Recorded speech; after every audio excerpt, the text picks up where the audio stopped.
മഹേഷ് നാരായണൻ സംവിധാനം ചെയ്ത് മലയാളത്തിന്റെ മഹാനടന്മാർ മമ്മൂട്ടിയും മോഹൻലാലും ഒന്നിക്കുന്ന പാട്രിയോട്ട് പടത്തിന്റെ പ്രൊമോഷൻ വേളയിൽ മമ്മൂട്ടി പറഞ്ഞൊരു കാര്യം ഓർമ്മയുണ്ടോ? പാട്രിയോട്ട് ഒരു നടന്ന കഥയല്ലെന്നും നടക്കുന്ന കഥയല്ലെന്നും ഇത് നടക്കാൻ പാടില്ലാത്ത കഥയെന്നാണ് മമ്മൂട്ടി പറഞ്ഞത്. സത്യത്തിൽ അത് ശരിയാണോ? രാജ്യത്തിന്റെ ഭരണം കൈയാളുന്നവർ തന്നെ പൗരന്മാരുടെ ഓരോ ചലനങ്ങളും അറിയുന്നതിനായി നിർമ്മിച്ചെടുത്ത ഒരു സർവെയിലൻസ് സംവിധാനം, അത് തങ്ങളോടൊപ്പം ക്യാബിനറ്റ് മീറ്റിംഗിൽ ഇരിക്കുന്നവരുടെ മുതൽ ഏറ്റവും സാധാരണക്കാരായ കുട്ടികളുടെ വരെ മൊബൈലുകളിലും ലാപ്ടോപ്പുകളിലും ഘടിപ്പിക്കുന്നതും അതുമായി ബന്ധപ്പെട്ട കാര്യങ്ങളുമാണ് സിനിമയുടെ ഇതിവൃത്തം. ഇനിയൊന്ന് ആലോചിച്ചു നോക്കൂ. പ്രമോഷൻ അഭിമുഖത്തിൽ മമ്മൂട്ടി പറഞ്ഞതുപോലെ ഇത് നടക്കാത്തൊരു കഥയാണോ? പെഗാസസ് എന്ന് കേൾക്കാത്തവരാണോ നമ്മൾ? സഞ്ചാർ സാധി എന്ന ആപ്പിനെ കുറിച്ച് കേട്ടിട്ടില്ലേനാ? എങ്കിൽ മമ്മൂട്ടി പറഞ്ഞത് ശരിയാണല്ലോ എന്ന് തോന്നാം. സമാന പേരുകൾ നിങ്ങൾക്ക് സിനിമയിൽ കാണാനാവും. പെരിസ്കോപ്പ് എന്നും സമാജ് സേവ എന്നും. ഈ പേരിലുള്ള രണ്ട് സ്പൈവെയർ പദ്ധതികളെ ചുറ്റിപ്പറ്റിയാണല്ലോ സിനിമയുടെ കഥ കൂടുതൽ ഗൗരവമാകുന്നത്. ഇവ രണ്ടും തികച്ചും ഫിക്ഷണലാണെങ്കിൽ പെഗാസസ് സ്പൈവെയറും സഞ്ചാർ സാധി ആപ്പും തീർത്തും റിയലാണ്.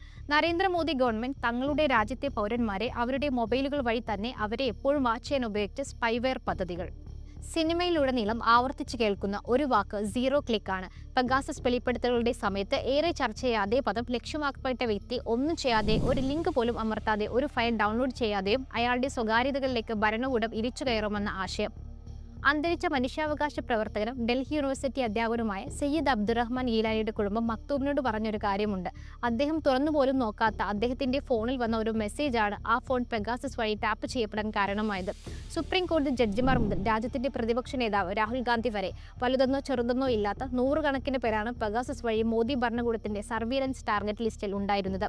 തന്നെ UAPയെ കുറ്റവാളിയാക്കി ചിത്രീകരിക്കാൻ തന്റെ ഇലക്ട്രോണിക് ഉപകരണങ്ങളിൽ സ്പൈവെയർ കയറ്റിയെന്ന് ഒരു ആക്ടിവിസ്റ്റ് ഈ സിനിമയിൽ ക്യാമറയോട് പറയുന്നുണ്ട്.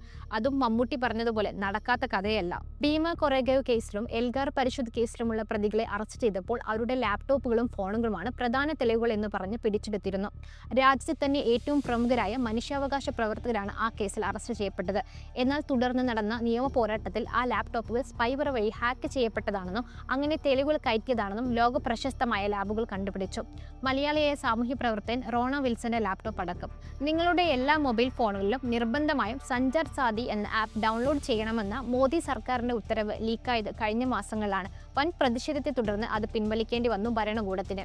ഭീകരതുക ചെലവായി വരുന്ന ഇസ്രായേൽ നിർമ്മിത പെഗാസസിനേക്കാൾ ഈസിയായി ഇവിടുത്തെ പൗരന്മാരെ നിരീക്ഷിക്കാൻ പറ്റുന്ന സർക്കാരിന്റെ മറ്റൊരു ശ്രമമായിരുന്നു സഞ്ചാർ സാധി.